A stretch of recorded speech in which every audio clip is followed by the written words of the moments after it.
মাংস খেতে খেতে যদি বিরক্ত হয়ে যান তাহলে একবার এই রেসিপিটা ট্রাই করেন, একদম তৃপ্তি করে পেট ভরে ভাত খেতে পারবেন। আসসালামু আলাইকুম, ওয়েলকাম সবাইকে লতার রসইতে। কোরবানির ঈদে কিন্তু সচরাচর সবারই মাংস বেশি খাওয়া হয়ে যায়, তো একটা পর্যায়ে আর ভালো লাগে না, সেই সময় এরকম একটা তরকারি রান্না করে নিতে পারেন।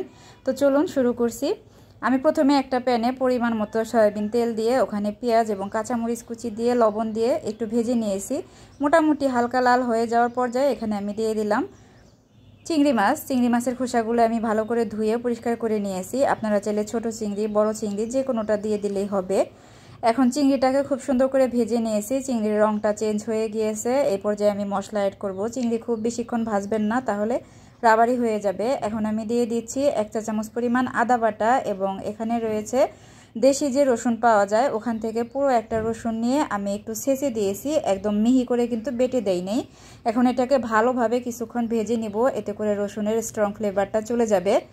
দিয়ে দিচ্ছি আমি হলুদের গুঁড়া 1/2 চা চামচ পরিমাণ, ধনে গুঁড়া 1/2 চা চামচ পরিমাণ, লাল মরিচের গুঁড়া সামান্য, এবং দিয়ে দিলাম টালা জিরা গুঁড়া খুবই সামান্য পরিমাণ। এরপরে সামান্য একটু পানি দিয়ে এটাকে ভালোভাবে আমি কষিয়ে নিব। পানিটা কিন্তু সাথে সাথে দিয়ে দিবেন, এতে করে কিন্তু মশলাটা আর পুড়ে যাবে না। আর মশলাটাকে আপনি একটু ভালোভাবে কষিয়ে নেবেন, এতে করে কিন্তু তরকারিটা খেতে মজা লাগবে। আর আদা এবং রসুনের কোনো স্ট্রং ফ্লেভার থাকবে না, কারণ এটা যদি র ফ্লেভার থাকে তরকারিটা খেতে একদমই ভালো লাগবে না। তো মশলাটা ভালোভাবে কষিয়ে নেওয়ার পরে এখানে আমি দিয়ে দিচ্ছি চাল কুমড়া। এটাকে আমরা চাল কুমড়াই বলি, অনেকে কিন্তু জালি কুমড়াও বলে থাকে, এটা কিন্তু লাউ না। তো মূলত আজকে আপনাদের সাথে শেয়ার করছি চিংড়ি মাছ দিয়ে চাল কুমড়ার একটা তরকারি রেসিপি। খুবই মজার হয় আর খুবই সহজ একটা রেসিপি।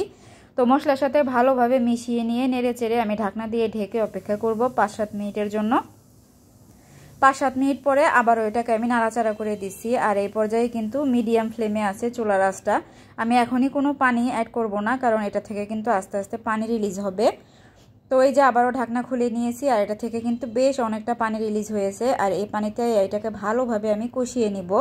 আসলে লাউ, জাল কুমড়া, মিষ্টি কুমড়া এগুলোতে কিন্তু খুব বেশি পানি অ্যাড করতে হয় না। তো আমি এখানে কিন্তু 1/2 কাপ পানি দিয়েছিলাম কষানোর পরে, যেটা ভিডিওতে আসলে শ্যুট করা হয়নি, কারণ আমি ভিডিওটা অন না করেই আমি পানিটা দিয়ে দিয়েছিলাম। যাই হোক, তো এই যে এর মাঝে কিন্তু আমার চাল কুমড়াটা 80% সিদ্ধ হয়ে গিয়েছে। তো আলতোভাবে সুন্দর করে নাড়াচাড়া করে দিচ্ছিলাম একটু, খুব বেশি জোরে নাড়াচাড়া করবেন না, তাহলে কিন্তু এটা ভর্তা ভর্তা হয়ে যাবে একদম।